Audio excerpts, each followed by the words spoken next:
for weight, going in on goal. Oh, what a save! Forget slap, moving in. Oh, what a save! Hasek! Leclerc for his second. Clap! Oh, what a save! Dominik Hasek is regarded by many as one of, if not the best goaltender in hockey history.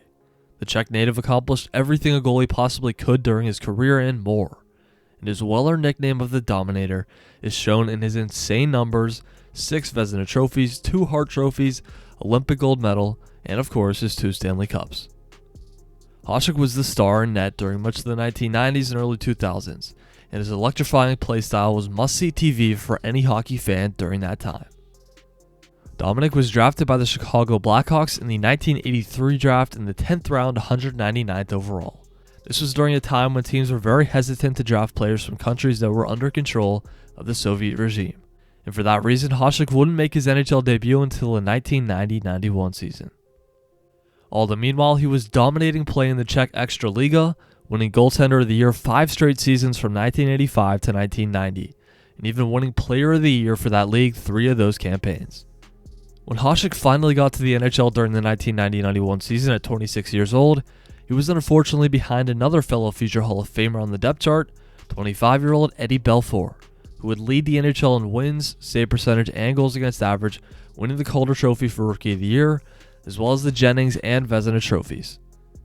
The next year, Hasek played in 20 games for the Hawks, going 10-4-1, and playing well enough to be named to the NHL All-Rookie team.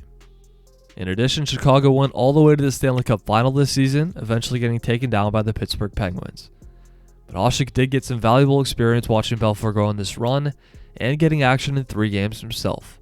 And apparently his strong performance in the last Cup final game against Pittsburgh helped him get traded to Buffalo that offseason.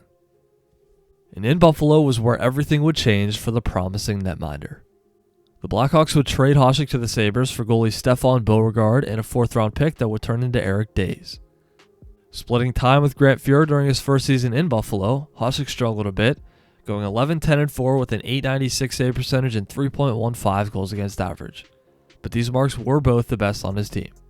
The Sabres were taken down by Montreal in the second round of the playoffs, and Hasek was excellent in his 1 playoff game, stopping 23 of 24 shots.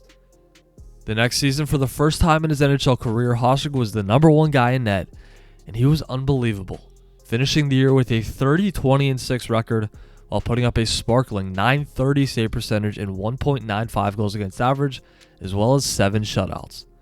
All those totals led the league, helping the Dominator win his first Vezina trophy. He was also the runner-up for league MVP, and this would be the start of a run Hasek would go on for the next several years that no goalie in NHL history has really come close to. In the 1994 playoffs, despite Hasek stopping 95% of the shots he faced, the Sabres lost in 7 games to the stacked New Jersey Devils, who had a 21-year-old rookie, Martin Brodeur, who posted an impressive .933 save percentage in the series himself. The next year, in the shortened 94-95 season, Hasek again won the Vezina Trophy, carrying the Sabres with his .930 save percentage and 2.11 goals against average, along with 5 shutouts, which also led the league. In the playoffs, surprisingly, Hasek struggled, giving up 18 goals in the 5-game series loss against the Flyers, who were led by Rod Brind'Amour, Eric Lindros, and Ron Hextall in net. During the 95-96 season, the Sabres struggled and missed the playoffs altogether. Hasek held his own, and although he led the league in losses, he also led all netminders in save percentage yet again, posting a .920. Over the next 2 years, Dom completely took the NHL by storm, and would do something that no other netminder has done in the league's history, and something we'll likely never see again. Not only did Hasek win back-to-back Vezinas, but he also won back-to-back Hart trophies for league MVP. He is still the only goaltender to win multiple Hart trophies, let alone in back-to-back seasons. Hasek completely carried the Sabres in each of these years, and the team's highest point getter over those 2 seasons had 53 points. The Sabres lost in the second round of the 97 playoffs after Hasek suffered an injury and also was suspended for a few games. In the 1998 playoffs, Hasek and the Sabres beat the Flyers and Canadiens in the first 2 rounds before falling to the Washington Capitals in the quarterfinal. The Dominator did pretty much all he could in these playoffs, going 10-5 with a .938 save percentage and 2.03 goals against average. In the 1998-99 season, Hasek would win his 3rd straight Vezina and again was a finalist for the Hart, He also posted a career-high .937 save percentage, which is one of the best marks of any goalie in NHL history.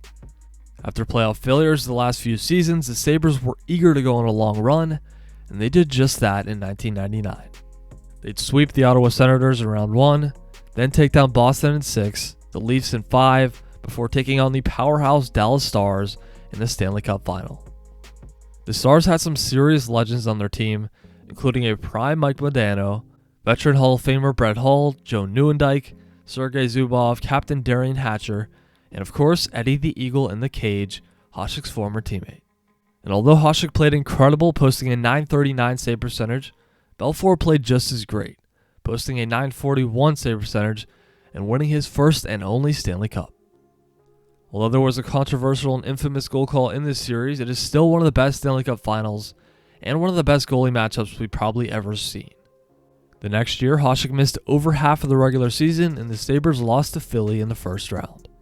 But in 2000-2001, Dom would return to form, putting up 37 wins, a .921 save percentage, a league-leading 11 shutouts, and won yet another Vezina trophy, his 6th in the past 8 seasons.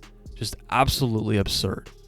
Unfortunately, Buffalo would lose to Pittsburgh in the second round of the playoffs in Game 7, and Hasek's career with the Sabres was over. Now at 37 years old, there was one thing left for Hasek to accomplish in his hockey career, and that was, of course, to win a Stanley Cup. And in the summer of 2001, he was traded to the Detroit Red Wings for Slava Kozlov, a draft pick, and other future considerations. The Red Wings were a dynasty in the mid-90s and early 2000s, winning back-to-back cups in 97 and 98, coming pretty close a few other years as well. That team was so stacked that year it was kind of silly, with Brendan Shanahan, Sergei Fedorov, Brett Hull, Nick Lidstrom, Luke Robitaille, Steve Yzerman, Chris Chelios, Igor Larionov, or rookie Pavel Datsyuk, and now Dominik Hasek in net. On paper, this team was nearly impossible to beat, and on the ice they were pretty much just as good, easily winning the President's Trophy. The Dominator would put up a league-leading 41 wins and respectable .915 save percentage, and once playoff time came around, the Wings got past the Canucks and Blues in rounds 1 and 2. They then beat Patrick Waugh and the Colorado Avalanche in the conference finals, and in the Cup finals they overmatched the Carolina Hurricanes, winning in 5 games, and Hasek put up a dazzling .942 save percentage, earning that coveted silver trophy, the sport's highest achievement. After the big win, Hasek temporarily retired but would return to the Red Wings during the 2003-04 season. Due to injuries, he'd play in just 14 games that year. Hasek also did not play during the 2004-05 season because of the NHL lockout. Now at 41 years old, the Dominator still had some juice, and despite his contract expiring with the Wings, he would sign with the Ottawa Senators in July 2004, joining a team loaded with stars like Daniel Alfredsson, Danny Heatley, and Jason Spezza. Hasek played well for the Sens, picking up 28 wins in 43 games, posting a .925 save percentage. But due to an injury, he missed all the postseason, and Ottawa lost, ironically, to Buffalo in the second round. Although Hasek apparently wanted to return to play for the Sens, they decided not to re-sign him, and he would return to Detroit on a 1-year contract for $750,000. Even at 42 years old, Dom played fantastic, going 38, 11, and 6 with a .913 save percentage, and finished 5th in the Vezina Trophy vote. The Wings went on another deep run this time around, going all the way to the conference finals, but they would lose in 6 to the eventual Cup champs, the Anaheim Ducks. Dom again played really strong in the postseason with a .923 save percentage and 1.79 goals against average.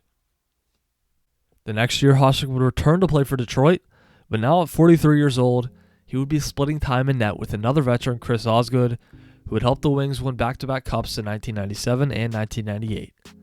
Both Osgood and Hasek started 40 games that year, each tallying 27 wins and sharing the Jennings Trophy. Come playoff time, Osgood was the go-to guy this time around, helping the Wings get past Nashville, Colorado, and Dallas in the first 3 rounds. They would then take on Pittsburgh in the Stanley Cup final and won it in 6 games. Chris Osgood led all goalies with 14 playoff wins and 3 shutouts, and also put up a very impressive .930 save percentage and 1.55 goals against average. Now with his second cup and transitioning into a backup role, Hasek decided to hang up the skates, and although he'd played 2 more years of pro hockey in the Czech and Russian leagues, his time was done at the NHL level. The Dominator is truly one of the best goaltenders the hockey world has ever seen. His 6 Vezina trophies are the second most by any goaltender, one behind the legendary Jacques Plante. He is still the only goaltender to win 2 Hart trophies for league MVP. He helped lead the Czech Republic to an Olympic gold medal in 1998, one of his crowning achievements, giving up under a goal per game. His .922 career save percentage is tied with Ken Dryden for the best ever among goalies who've played at least 100 games, and Hasek played nearly twice as many games as Dryden. For my money, Hasek is the greatest goaltender of all time, and his aggressive play style with his flying poke checks and cartwheel saves made him one of the most electric players in NHL history. Even when a shooter thought they had him beat, he was simply never out of a save.